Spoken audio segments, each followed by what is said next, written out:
Of the film వేసిన ఒక tweet and more than the tweet సరే డిఫరెన్సెస్ విల్ కమ్ బట్ ఏంటంటే ఆయన నా స్టోరీని రేప్ చేశారనే భావం వచ్చేలా ఒక పదం వాడారు. సో వాట్ ఈస్ హ్యాపెనింగ్, అసలు ఏం జరిగింది, ఇంత స్ట్రాంగ్ రియాక్షన్స్ రావాల్సిన అవసరం ఏముంది? సో అందరూ రెడీగా ఉన్నారా? అంటే ఈ క్వశ్చన్ అందరి మైండ్లో ఉంటుంది తెలుసు నాకు. సో నేను లాంగ్గా డీటెయిల్గా చెప్తాను. ఫస్ట్ అయితే నాకు సాయి గారి మీద చాలా మర్యాద ఉంది, because is a very senior writer and I have a lot of respect. But the world, మన ప్రపంచం ఎలా అంటే కొన్ని స్టోరీస్ వచ్చి అలానే ప్రజెంట్ చేస్తే ఆడియన్స్కి వచ్చేసి నచ్చదు. That is the truth of the matter. So నేను ఎవరిని వాళ్ళ కథని రాబ్ చేయలేదు, నేను తీసుకోలేదు. కాంట్రాక్ట్ వేసాము, డబ్బులు ఇచ్చాము, అన్నీ తీసుకున్న తర్వాత ఆ కథ నాదైంది. ఆ కథ వచ్చేసి ఆయన దగ్గర వచ్చేసి ఆల్మోస్ట్ ఒక 6 years ఉండింది. అంత బాగుంటే ఎందుకు చేయలేదు? సో అంటే ఏమో ల్యాగ్ ఉంది. అండ్ ప్రతి చోట్ల వెళ్ళేసరికి కథ చెప్పేసరికి నాకు వచ్చిన ప్రతి టైం ఫీడ్బ్యాక్ ఏంటంటే సెకండ్ హాఫ్ బాగలేదు. నేను నిజంగా చెప్పాను, మీకు తెలుసు నేను అబద్ధం చెప్పలేదని. ఇదే జరిగింది మ్యాటర్. ఓకే, ఇప్పుడు జనరల్గా అయితే రైటర్ గారు వచ్చేసి మీతో పాటు కూర్చొని వర్క్ చేయాలి అవన్నీ చేయాలి.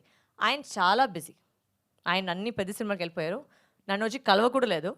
మొత్తం కథని వచ్చేసి ఏదో ఒక ఆడియో నోట్లో పంపించారు. సో ఆ ఆడియో నోట్లో నుంచి నేను ఎంత తీసుకోలేను. నేను దాంట్లో వర్క్ చేసి, and if you notice every interview నేనేం చెప్పానంటే ఆ కథ లైన్ నేను తీసుకున్నాను, స్క్రీన్ ప్లే అయితే నేను మార్చుకొని మళ్ళీ చేశాను. ఎందుకంటే ఈ కాలంలో వచ్చే ఈ మధ్యలో జనాలు ఎలా ఒక సినిమా చూడాలి, ఎలా ఫీల్ అవ్వాలి. ఇప్పుడు ఏంటంటే నేను ఆయన మీద ఉన్న మర్యాద వల్ల అక్కడ స్టోరీని రాసేసి ఆయన పేరే రాశాను. కావాలంటే నేను నా పేరు రాయొచ్చు, బట్ నా పేరు రాయకుండా ఆయన మీద ఉన్న మర్యాద కోసం మాత్రమే ఆయన పూర్తిగా పేరు పెట్టాను. ఇప్పుడు ఏంటి కామెడీ అంటే చాలామంది వచ్చి ఆయన ట్యాగ్ చేసుకుని కథ అంత బాగోదని ట్యాగ్ చేస్తున్నారు. సో అది ఆయనకు వెళ్ళిన గౌరవమా లేదా నాకు ఇచ్చిన గౌరవమా, అది మీరే చెప్పాలి. So that is my logic. But ఒక సినిమా కథ మీరు మార్చుకున్నప్పుడు ఆ టైటిల్లో కథకి ఆయన క్రెడిట్ ఇచ్చినప్పుడు ఆయన కథ లేనప్పుడు యూ షుడ్ కన్వే కదా అది. అవును సార్, బట్ ఫోన్లో వస్తేనే కదా సార్ కన్వే చేయగలిగితే. అంటే మీరు ఇప్పుడు అంటే ఇంటర్వ్యూస్లో చెప్పుంటారు, but what is permanent is cinema. సినిమాలో క్రెడిట్ ఎప్పుడు ఆయన పేరు మీద కథ ఉంటుంది. ప్లస్ ఆయన కథ లేదు అన్నప్పుడు it tells a different story కదా. yes it's not his story but the question is the story is mine, no sir. అప్పుడు మీరు క్రెడిట్స్ లో చెప్పుండాల్సింది కదా. నేను చెప్పాలి సార్, నా పేరు కాకుండా ఆయన పేరు మాత్రమే రాశాను. ఎందుకంటే అది కూడా ఫస్ట్ ఒక ప్రాబ్లం వచ్చింది. ఎందుకు మీ పేరు రాస్తానని ఆయన పేరు మాత్రమే నేను ఆయన రెస్పెక్ట్ కోసం నేను పెట్టాను. బట్ ఆ రెస్పెక్ట్ అది రిటర్న్ చేయలేదు. నాకేం ప్రాబ్లం లేదు, నా పేరు పెట్టి నాకు చాలా సంతోషం. ఎందుకంటే నాకు తెలుసు ఎంత వర్క్ చేశాను ఆ కథ మీద. బికాస్ ప్రతి వాళ్ళు ఆ కథ వినేసరికి అందరూ చెప్పిన యునానిమస్ వచ్చి చాలా ల్యాగ్గా ఉంది. ఇప్పుడు మన మధ్యలో ఇప్పుడు మీరు ఒక పెద్ద స్టార్ పెట్టుకొని అలాంటి సినిమా చేస్తే పర్వాలేదు. మేమందరూ వచ్చేసి good actors but we're not stars. So ఆ కథను ఎలా మేము జనాలు తీసుకువెళ్ళాలి దాని మీద మేము వర్క్ చేసాం, చాలా వర్క్ చేసాం. సార్ రానే లేదు, అసలు ఒక సిటీ కూడా రాలేదు. ఎందుకంటే లేదు నాకు పెద్ద సినిమా, I'm not mentioning what all movies is doing, but okay he's doing చాలా పెద్ద సినిమా, అది కూడా నేను ఒప్పుకున్నాను. ఓకే సార్ మీరు బిజీగా ఉన్నారు, నో ప్రాబ్లం, నేను చూసుకుంటాను. సో అప్పుడు ఉన్నప్పుడు you should not be passing a comment like that. And to use the word rape on such a sensitive issue, that should not have come from a man like him. I'm sorry. It's very insensitive and it's extremely rude.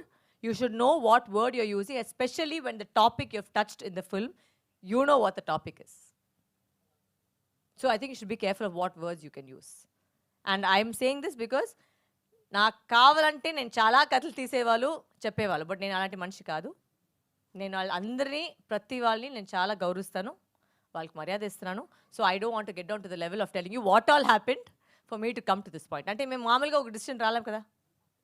ఒక decision తీసుకోవాలంటే ఇంత పెద్ద decision తీసుకోవాలంటే దాంట్లో చాలా నడిచింటుంది. నడిచిన తర్వాత ఇది అంతే వచ్చింది. నేను అంతలో కాదు అవన్నీ చెప్పేదానికి.